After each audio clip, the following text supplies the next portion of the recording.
Assalamualaikum warahmatullahi wabarakatuh. Terima kasih kepada Ibu Dr. Anda Eldarni MPD selaku dosen pengampu mata kuliah Dasar-Dasar Ilmu Pendidikan. Perkenalkan, nama saya Rio Sanando Merbanov dengan NIM 2206344 dari Prodi Pendidikan Teknik Elektro. Izinkanlah saya untuk mempresentasikan hasil presentasi saya dengan judul Kurikulum Merdeka Belajar.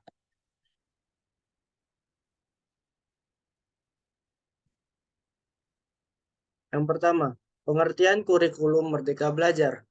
Menurut Badan Standar Nasional Pendidikan, Merdeka Belajar adalah suatu pendekatan yang dilakukan supaya siswa dan mahasiswa bisa memilih pelajaran yang diminati. Hal ini dilakukan supaya para siswa dan mahasiswa bisa mengoptimalkan bakatnya dan bisa memberikan sumbangan yang paling baik dalam berkarya bagi bangsa. Merdeka Belajar adalah filosofi yang mendasari proses sekaligus tujuan jangka panjang pendidikan Indonesia. Merdeka Belajar bukanlah visi yang baru dalam pendidikan Indonesia. Ki Hajar Dewantara, Bapak Pendidikan Indonesia, menyatakan dengan tegas bahwa kemerdekaan adalah tujuan pendidikan sekaligus paradigma pendidikan yang perlu dipahami oleh seluruh pemangku kepentingan.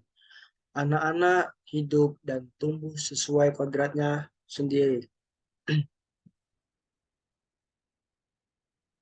Selanjutnya ada tujuan Merdeka Belajar. Secara umum, tujuan Merdeka Belajar adalah untuk meningkatkan kompetensi, menunjukkan kebiasaan refleksi untuk mengembangkan diri secara mandiri, dan berpartisipasi aktif dalam jejaring dan organisasi profesi untuk mengembangkan karir.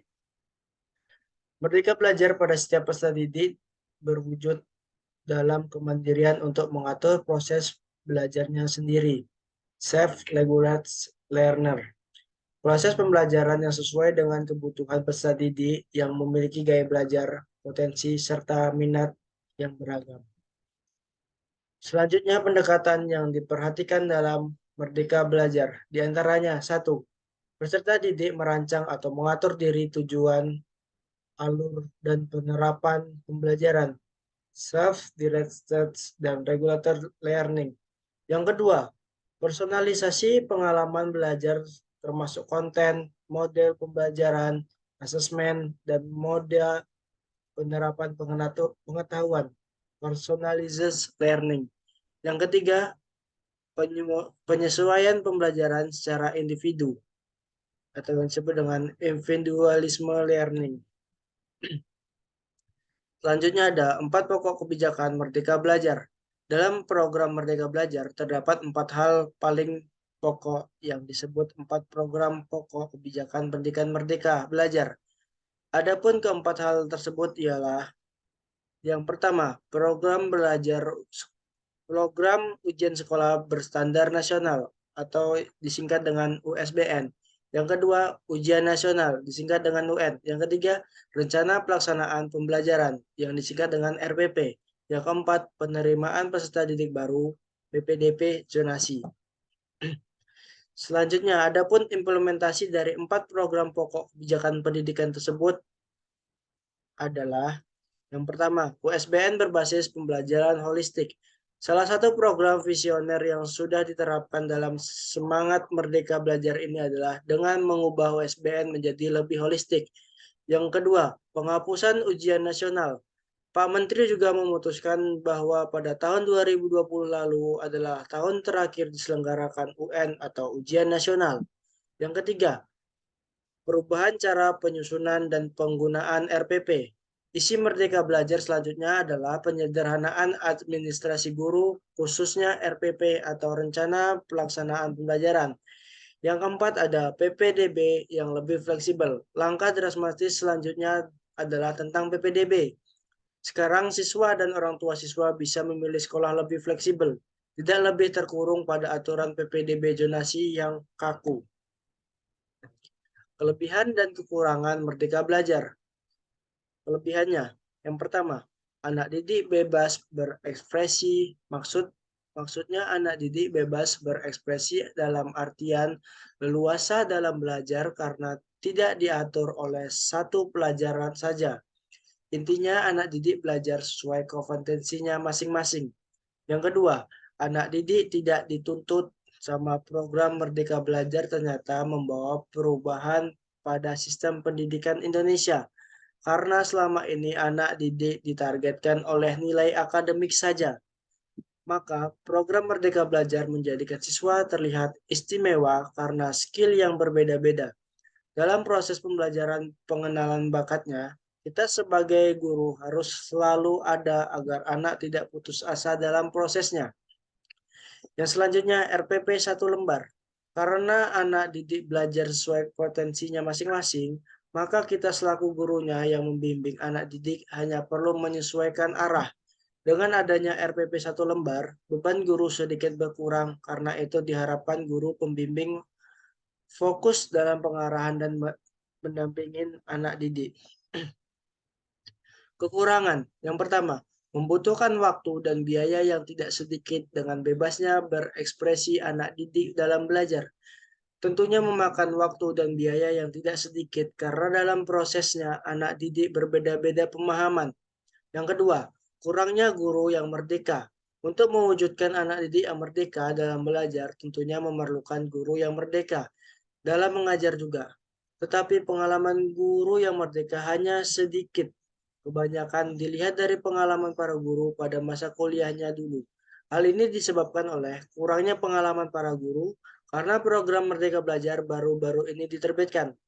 Yang ketiga yaitu kurangnya referensi untuk menjalankan program. Merdeka Belajar ini tentunya memerlukan referensi atau rujukan seperti buku sebagai alat belajar. Buku yang ada sekarang dinilai rendah, maka dari itu memerlukan buku yang lebih efisien untuk menjalankan pembelajaran dan mewujudkan program Merdeka Belajar ini. Selanjutnya yaitu ada manfaat Merdeka Belajar. Kurikulum Merdeka akan fokus pada materi esensial dan pengembangan kompetensi peserta didik sesuai fasenya. Para guru juga memiliki kesempatan untuk mendalami materi pelajaran dan tidak terburu-buru untuk pindah ke materi berikutnya. Dengan demikian, peserta didik mampu memahami konsep dengan lebih mendalam. Sistem pengajaran juga akan berubah dari yang awalnya bernuansa di dalam kelas menjadi di luar kelas. Nuansa pembelajaran akan lebih nyaman karena murid dapat berdiskusi lebih dengan guru. Belajar dengan outing class dan tidak hanya mendengarkan penjelasan guru, tetapi lebih membentuk karakter peserta didik yang berani, mandiri, cerdik dalam bergaul, beradab, sopan, berkompetensi, dan tidak hanya mengandalkan sistem peringkat atau ranking, yang menurut beberapa survei hanya meresahkan anak dan orang tua saja. Karena sebenarnya setiap anak memiliki bakat dan kecerdasan dalam bidang masing-masing. Nantinya akan terbentuk para pelajar yang siap kerja dan kompeten, serta berbudi luhur di lingkungan masyarakat.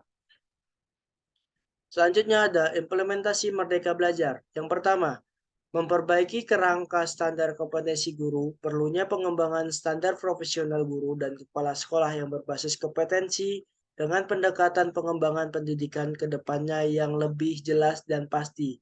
Dan kompetensi guru harus lebih dinamis. Yang kedua, memperbaiki kurikulum PPG. Dimulai dengan memperbaiki metode supervisi klinis agar berjalan dengan baik. Adanya penyuluhan kepada guru, pamong, dan dosen pembimbing agar lebih fokus kepada murid dan harus lebih memfokuskan how to facilitate student. Yang ketiga, memperbaiki sistem sertifikasi guru. Mengalokasikan dana sertifikasi guru untuk pengembangan belajar mengajar murid dengan efektif. Harus ada evaluasi dalam waktu berkala untuk memaksimalkan sertifikasi guru. Yang keempat, memvisikan pendidikan guru berkelas dunia. Menjadikan inspirasi dalam semua guru menuju visi world class yang menghasilkan generasi kelas dunia. Selanjutnya kesimpulan. Dapat kita simpulkan, Merdeka Belajar merupakan kebebasan di dalam menentukan cara berpikir, berproses, berpikir, berlaku kreatif, guna pengembangan diri setiap individu dengan menentukan nasib dirinya sendiri. Ada konsep Merdeka Belajar. Yang pertama, beragam tempat dan waktu. Yang kedua, free choice. Yang ketiga, personal learning. Yang keempat, berbasis proyek. Yang kelima, pengalaman lapangan. Yang keenam, interpretasi data. Selanjutnya ada 4 pokok kebijakan Merdeka Belajar. Yang pertama ada penilaian USBN komprehensif. Yang kedua UN 2020 jadi UN terakhir.